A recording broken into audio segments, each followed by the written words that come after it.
ఛీ, నీకు కొంచెమైనా బుద్ధుందా? మొదటి భర్త చనిపోయాడు, అతనికి ఒక మగబిడ్డ.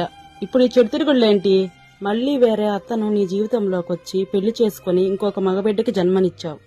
అతనేమో నీ కోసం నీ బిడ్డల కోసం దుబాయ్కి వెళ్లి కష్టపడి డబ్బులు సంపాదిస్తున్నాడు. నువ్వేమో అతని ఫ్రెండ్తో తిరుగుతున్నావు. ఫ్రెండ్ లానే ఉండు, ఎక్కువ మాట్లాడుకు. నేనిక్కడ తిరిగేది ఆయనకేమైనా తెలుస్తుందా?